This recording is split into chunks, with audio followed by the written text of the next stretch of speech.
আপনারও কি Google storage full হয়ে গেছে, কোনো ছবি বা মেইল আসা বন্ধ করে দিচ্ছে? তাহলে চিন্তা করবেন না, আজকে আপনাদের এমন একটি আইডিয়া শিখিয়ে দিব যা দিয়ে খুব সহজেই আপনি আপনার গুগল স্টোরেজ খালি করতে পারবেন কোনো কিছু ডিলিট করা ছাড়াই।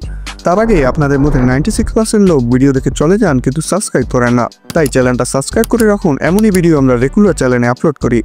তো এটি করার জন্য আপনি প্রথমেই আপনার ফোনে গুগল ক্রোম ব্রাউজার ওপেন করুন এবং এরপর গুগল ফটোস লগইন লিখে সার্চ করুন। এরপর আপনার সামনে আসা প্রথম ওয়েবসাইটে ক্লিক করুন। এরপর আপনি বাম পাশের উপরে 3 ডট অপশন পাবেন, সেখানে ট্যাপ করুন। ওইখান থেকে একদম নিচে গেলে স্টোরেজ নামে একটি অপশন পাবেন, সেখানে ক্লিক করুন। এরপর কিছু নিচে স্ক্রল করলেই convert existing photo and videos to storage saver অপশনটি পেয়ে যাবেন। ওইখান থেকে লার্ন মোর অপশনে ক্লিক করুন। এখন ফাঁকা বক্সটিতে ক্লিক করে compress existing photos and videos A tap করুন। ফাইল সংখ্যা যেহেতু বেশি এবং আপনার ইন্টারনেট স্পিডের উপরে ভিত্তি করে ফাইলগুলো কম্প্রেস হতে একটু সময় লাগবে। এটি একবার হয়ে গেলেই দেখতে পারবেন আপনার গুগল স্টোরেজ অনেকটাই ফাঁকা হয়ে গেছে।